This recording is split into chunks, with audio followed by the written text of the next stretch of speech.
태백에 가면 삼수령이라고 하는 고개가 있습니다. 이 사진으로 보고 있는 것이 바로 삼수령 기념비예요. 이 삼수령이라고 하는 이 고개, 이 언덕에 떨어지는 물이 어디로 흐르느냐에 따라서 어떤 강을 이루느냐, 이 차이가 나는 것입니다. 서쪽으로 흐르면 한강을 이루고요, 남쪽으로 흐르면 낙동강을 이룹니다. 그리고 동쪽으로 흐르면 오십천이라고 하는 이 물줄기를 따라서 동해로 흘러가게 되어집니다. 여러분, 이 물방울 하나도 어디에 떨어지느냐에 따라서 그의 길이 달라진다. 사실 우리가 사람은 한 입 가지고 두 말을 할 수 있습니다.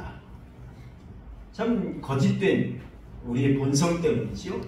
하지만 분명한 것은 우리의 인생길은 오직 한 길만 걸을 수가 있다라고 하는 것입니다. 여러분, 제가 서울 가고 있는 제 몸이 반대로 부산까지 갈 수 있을까요? 그럴 수 없습니다. 오직 우리 인생은, 우리 사람은 절대 한 길만 갈 수가 있어요. 그렇다면 여러분, 우리는 하나님의 은혜로 죄사함 받았습니다. 하나님의 은혜로 구원받았습니다. 하나님의 은혜로 새 생명을 얻었습니다. 그렇다면 우리는 어떤 길을 가야 할까요? 죄의 길을 가야 할까요? 아니면 의의 길을 걸어가야 할까요? 여러분, 오늘 본문의 말씀을 보면 바울 사도는 로마서 6장 1절에서 11절 말씀을 보니까 우리는 예수 그리스도와 연합해서, 우리는 예수 그리스도와 하나 되어서 우리는 새로운 사람이 되었다 라고 하는 것을 강조했어요. 그리고 우리가 주님과 하나 되어 새 생명을 얻었고 새로운 존재가 되었으니 이제 어떻게 살아야 되겠느냐 라고 하는 것을 12절 말씀부터 23절 말씀까지 우리에게 이야기를 해주고 있습니다.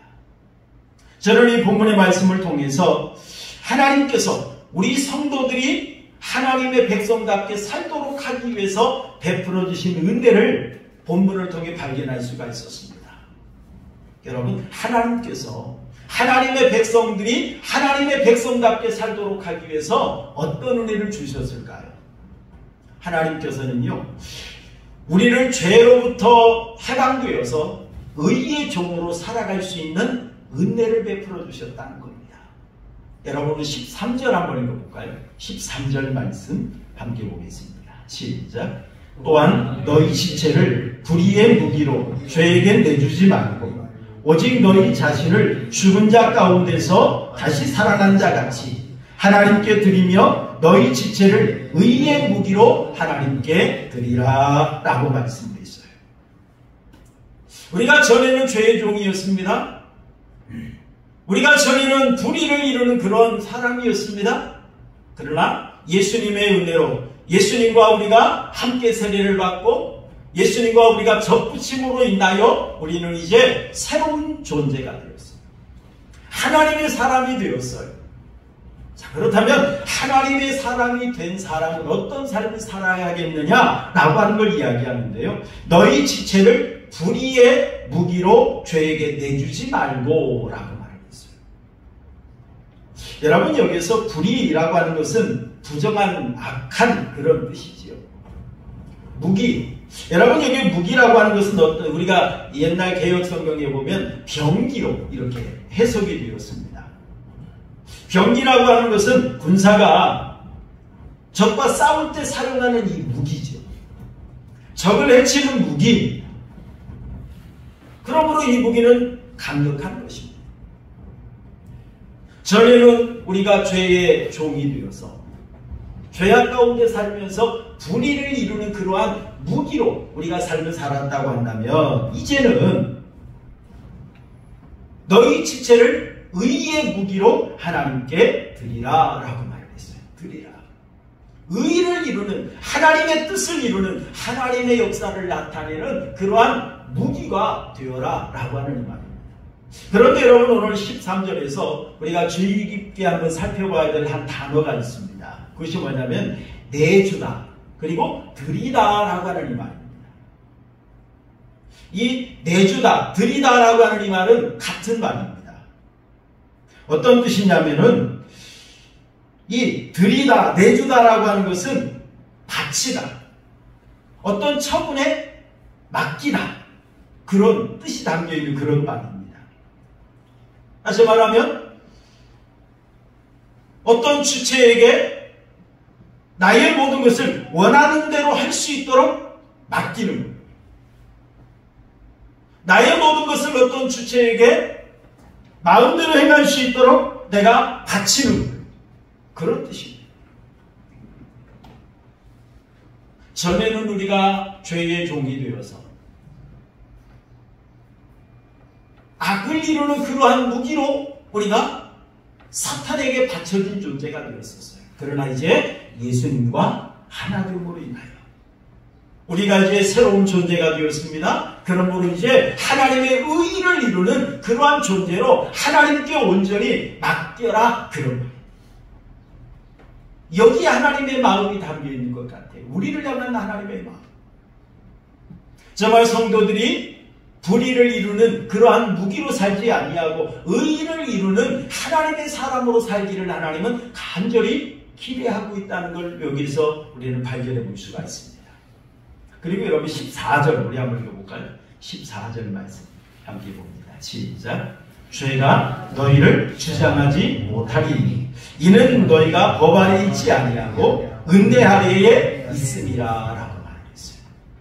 전에 우리가 죄의 종으로 있을 때는 우리는 법 아래에 있던 존재였어요. 그러나 예수님과 하나 된 이후에 우리는 은혜 아래에 있는 그런 존재가 되었습니다. 뭐뭐 아래에 있다라고 하는 이 말은 어떤 통치 영역 안에 있다, 그런 말이에요. 전에는 우리가 이 죄의 종으로 살 때는 어떤 그 율법의 그 통치 안에서 우리는 꼼짝 못하고 율법이 정죄하는 대로 우리는 영원히 심판을 받아 멸망받아야만 했습니다. 그러나 이제 하나님의 놀라운 은혜로 우리는 은혜 안에 거하는 그런 존재가 되었습니다.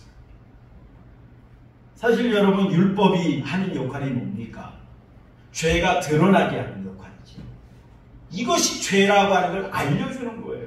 다시 말하면 너는 죄인이야, 이거 깨닫게 해주는 게 율법의 역할입니다. 그리고 율법의 역할 중에 또 하나가 있는 것이 뭐냐면, 그러기에 너희에게는 구원자가 필요해. 그러기에 너희의 죄를 씻어줄 귀한 메시아가 필요해 라고 하는 걸 깨닫게 하는 것이 바로 율법의 역할입니다. 하지만 율법이 할 수 없는 것이 있습니다. 그것이 뭐냐면 의를 행할 수 있는 능력을 제공하지 못해요. 우리를 정죄합니다. 우리를 심판하기는 합니다. 우리가 의를 행할 수 있는 힘과 능력은 제공하지 못해요. 그리고 또 한 가지, 우리 죄를 씻어줄 수 있는 힘은 없습니다. 이게 바로 율법의 역할이에요. 그래서 율법 아래 있으면 우리는 항상 괴롭습니다. 율법 아래 있으면 항상 우리는 죄인입니다. 율법 아래 있는 성도는 항상 하나님 앞에 올 때마다 하나님 너무 괴롭고 죄송스럽고 자책을 하고 그러면서 눈물을 흘리는 데까지는 가지만 정말 하나님이 주시는 축복과 은혜를 누리지를 못해요. 은혜를 모르니까. 그런데 여러분, 이 은혜의 역할은 뭡니까? 죄를 해결해 줄 수가 있어요. 은혜의 역할은 뭡니까? 의를 행할 수 있는 능력을 제공합니다. 여러분, 하나님께서는 우리가 율법 아래 있으면서 나는 죄인입니다, 괴로워하고 눈물 흘리고 자책하고, 하나님 그거 원하지 않으십니다. 정말 우리 성도들이 하나님의 은혜 아래 있으면서 기뻐하면서 항상 하나님 앞에 감사하면서 살아가는 것, 이것이 바로 하나님의 뜻입니다. 여러분, 데살로니가전서 5장 16절에서 18절 말씀을 보니까 어떻습니까? 항상 기뻐하라, 쉬지 말고 기도하라, 범사에 감사하라, 이는 너희를 향하신 하나님의 뜻이니라. 이게 하나님의 뜻이에요. 하나님은 우리가 은혜 안에 누리길 원합니다. 왜요? 하나님께서는 이미 우리에게 놀라운 은혜를 주셨어요. 모든 죄를 용서해 주셨을 뿐만 아니라 하나님의 은혜로서 누릴 수 있는 풍성한 은혜들을 부어주셨어요. 그러므로 이제 믿음으로 그것을 받고 그 모든 걸 누리면서 사는 것, 이것이 바로 하나님의 놀라우신 뜻이라는 겁니다. 이게 하나님의 마음이라는 거예요. 여러분 17절, 18절도 한번 읽어볼까요? 17절, 18절 함께 봅니다. 시작. 하나님께 감사하리로다. 너희가 본래 죄의 종이더니 너희에게 전하여 준 바 교훈의 본을 마음으로 순종하여 죄로부터 해방되어 의에게 무엇이 되었다고요? 종이 되었느니라 라고 말합니다. 전에는 우리가 본래 죄의 종이었는데 이제는 우리가 의의 종이 되었다라고 하는 거예요. 이 모든 것이 하나님의 전적인 역사였습니다. 하나님의 전적인 은혜였습니다. 그래서 바울사도는 17절에 하나님께 감사하리로다 라고 말씀했어요. 하나님께 감사하리로다.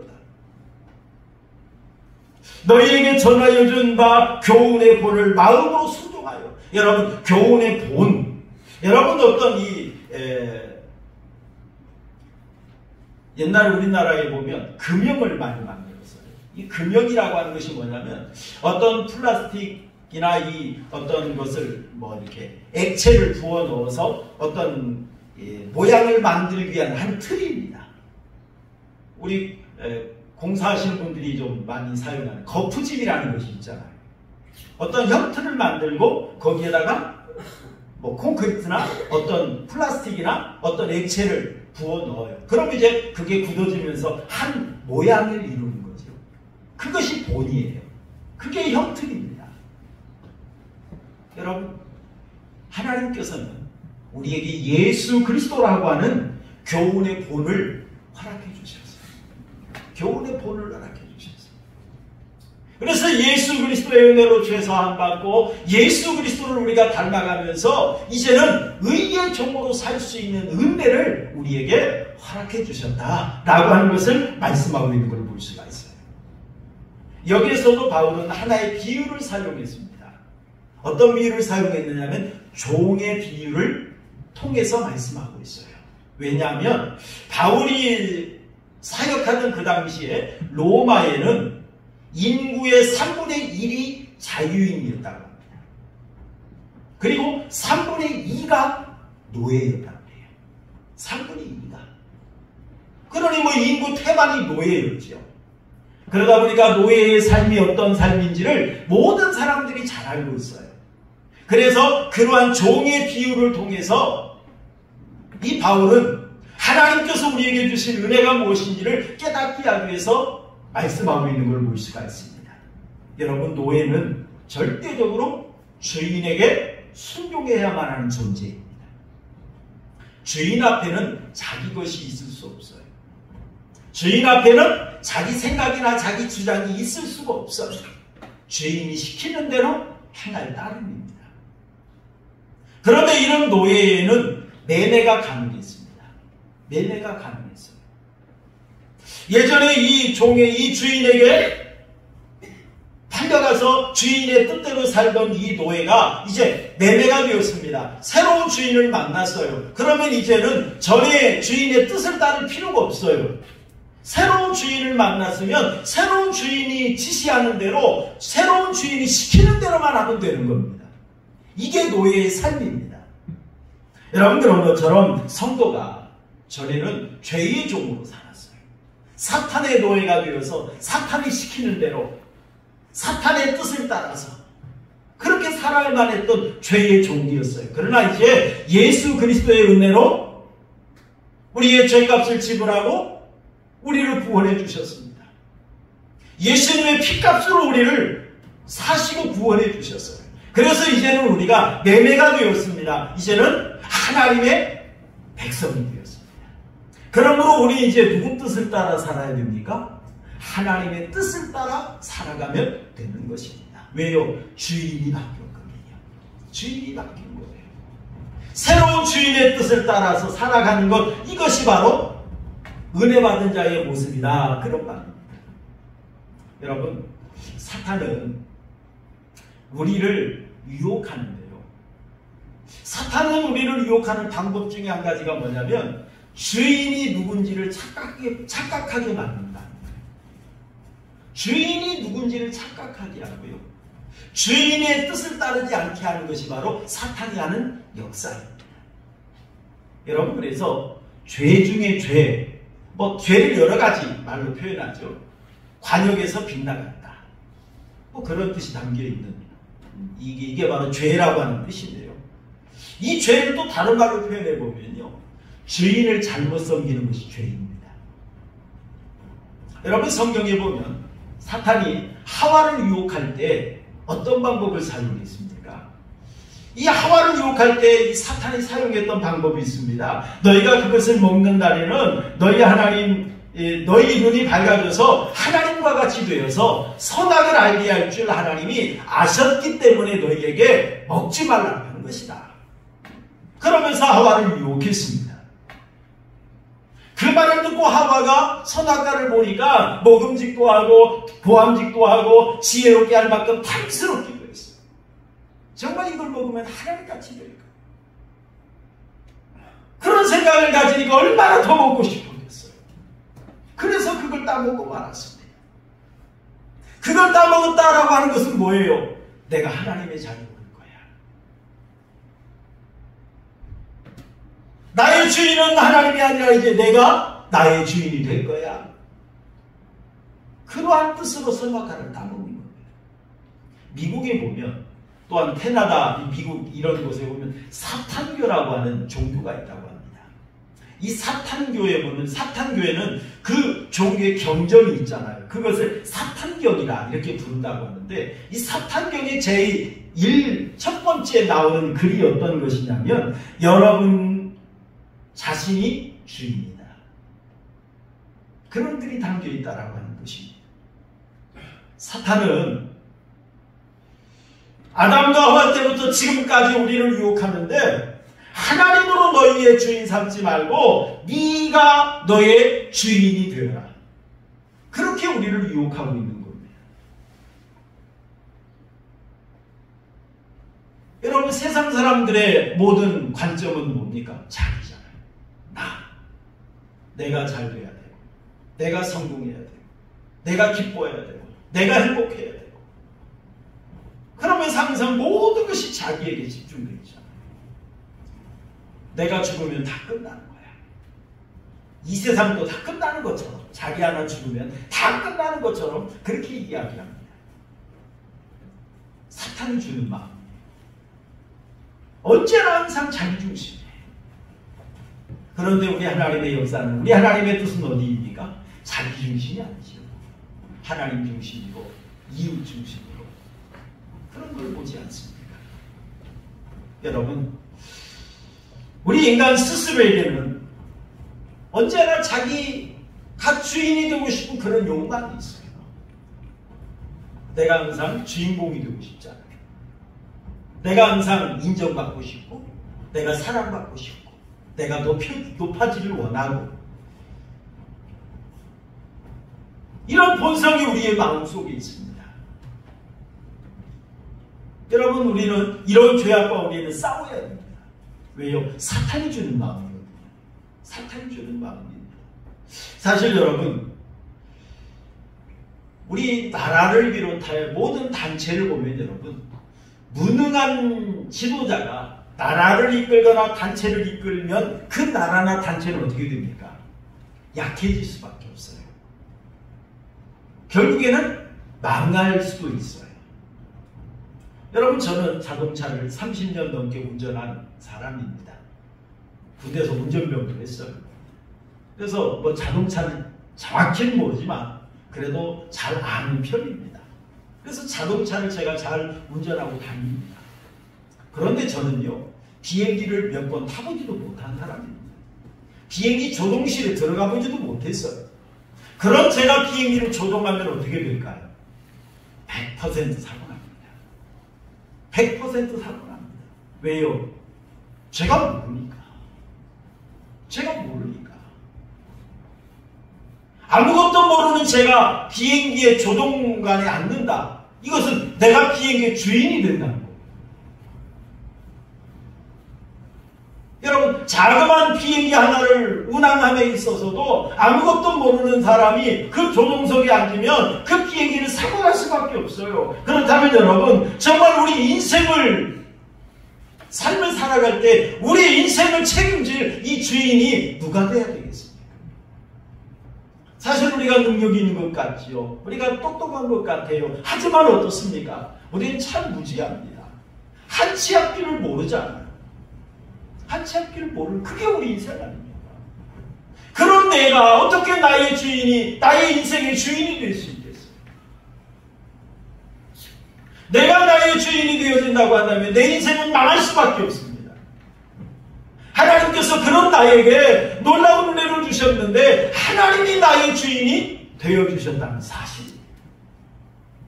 우리는 어찌 보면 하나님께서 나의 주인이 되고 나는 하나님을 주인으로 섬겨야 되고 나는 하나님께 속박받는 존재가 되니까 불행해졌다. 여러분 그렇게 생각할 수 있겠지요. 하지만 여러분 그것이 아닙니다. 전지전능하신 하나님이 나의 주인이 되시고 전지전능하신 하나님이 나의 삶을 책임져 주셔요. 얼마나 그 인생이 복된 인생이 되겠습니까? 사실 우리는 이 세상을 살아가면서 많은 사람들을 만납니다. 그런데 이 많은 사람들을 만나는 가운데 좋은 사람을 만난다는 건 참 복인 것 같아요. 저는 우리 성도님들 너무너무 좋으신 분들을 만나서 편안하게 목회할 수 있는 게 참 감사합니다. 여러분, 어떤 사람들은 좀 좋지 못한 나쁜 사람들을 만나서 고생하시는 분들을 저는 종종 만나봅니다. 어떤 분들은 많은 돈을 들여서 아주 큰 공사를 했어요. 일을 했어요. 그런데 돈을 주지 않아요. 여러분, 한두 푼 들여서 공사하는 돈이 아니잖아요.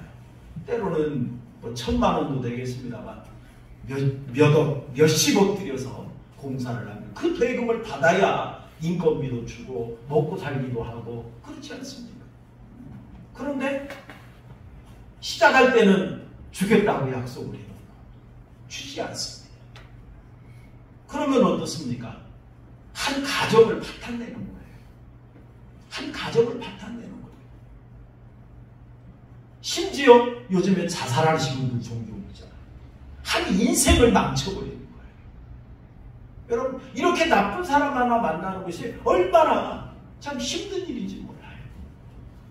우리 종종 매스컴을 통해서 갑질하는 회장님 이야기를 좀 들어보잖아요. 운전기사한테도 막 쌍욕을 하고 인격을 무시하고 그런 분들을 우리 종종 보지 않습니까? 여러분, 그렇게 인격이 무시당할 때 얼마나 괴롭겠어요? 얼마나 힘이 들겠어요? 내가 이러려고 그렇게 돈 많이 들여서 인류대학 나오고 그랬는가? 얼마나 자신이 자책하면서 힘이 들겠습니까? 얼마나 많은 스트레스가 임하겠습니까?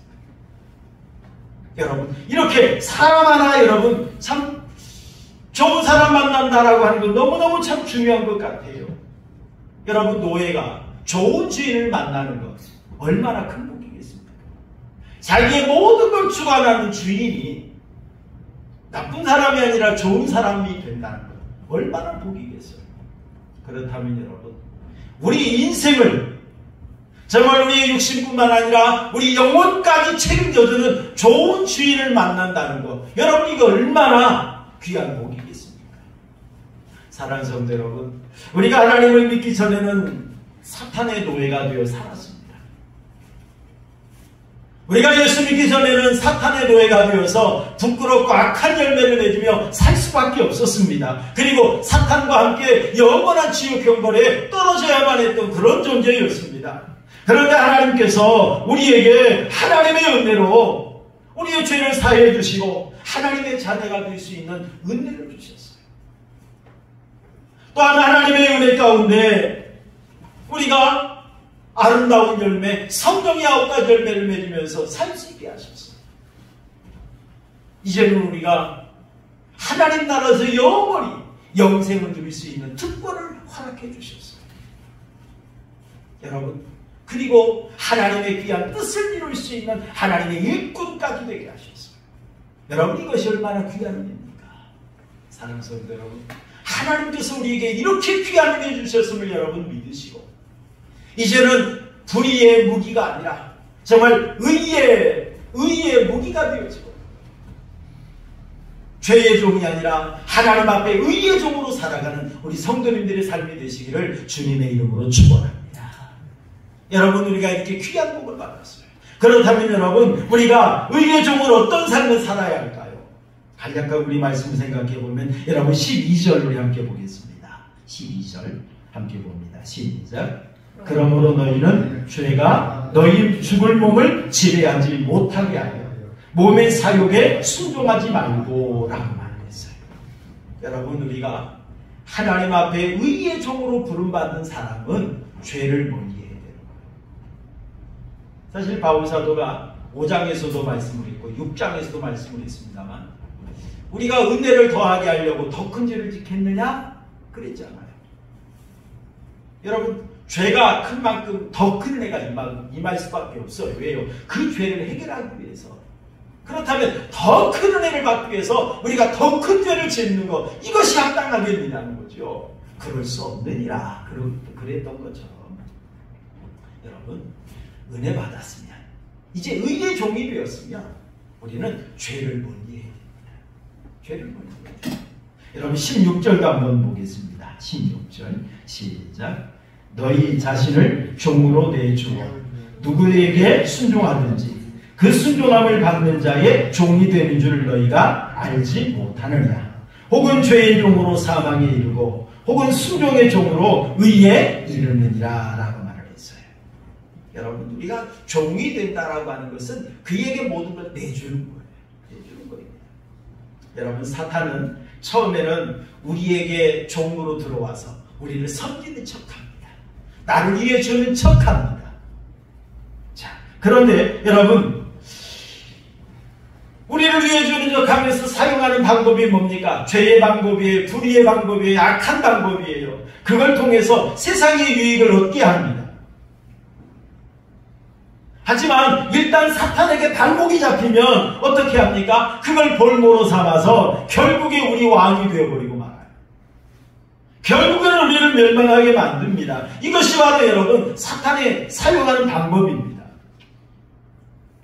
그러므로 우리는 하나님 앞에 의로운 백성으로서 우리는 이 죄악을 멀리해야 돼요. 죄악과 우리는 싸워야 됩니다. 서울대학교 한 교수님이 한 27,000명을 대상으로 우리나라 사람들 중에 안케이트 조사, 설문조사를 했다고 합니다. 그 질문 중에 세계에서 가장 정직한 나라는 어느 나라라고 생각합니까? 라고 했더니 일본이라는 답이 73%가 나왔답니다. 그리고 또 던진 질문 중에 우리나라에서 정직하면 잘 살 수 있을까요? 라고 질문을 했다고 합니다. 그랬더니 우리나라 73%가 우리나라에서는 정직하게 살면 망한다 라는 대답을 했다는 겁니다. 그 중에 20대, 30대가 그렇게 대답한 확률이 더 많았다고 합니다. 여러분, 일본은 크리스찬이 전 인구의 0.5%도 안 됩니다. 그런데 우리나라는 어떻습니까? 한때는 전 인구의 4분의 1이 크리스찬이라고 할 정도로 자랑했던 우리나라였습니다. 그런데 우리나라가 어떻습니까? 지금도 불신이 가득 차 있잖아요. 하나 예를 든다면 자동차 정비소를 갔는데 잘못하면 속아서 과잉 수리하게 만든다라고 하는 그런 불신이 아직도 우리에게 담겨져 있잖아요. 그래서 남들에게 속지 아니하고 살아가는 사람이 지혜로운 사람이고 능력 있는 사람인 것처럼 지금도 우리가 살아가고 있지 않습니까? 여러분 우리가 크리스찬이 그렇게 많은 우리 대한민국 아닙니까? 세계에 선교하는데 1등이라고 자랑하지 않습니까? 그런데 어때요? 믿지 못하는 불신의 세계가 되어버리고 말았어요. 여러분 성경을 많이 아는데 삶으로는 실천하지 않는 거죠. 여전히 죄악 가운데 살아가는 것입니다. 여러분 하나님께서 그 모습을 보시고 어떻게 생각하시겠습니까? 여러분 고린도후서 13장 5절 한번 읽어볼까요?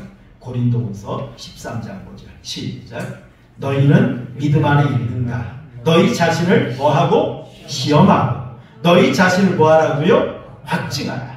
예수 그리스도께서 너희 안에 계신 줄을 너희가 스스로 알지 못하느냐? 그렇지 않으면 너희는 버림받은 자니라. 우리가 버림받지 않고 은혜받고 구원받은 자라고 한다면 우리의 모습을 돌아봐야 돼요.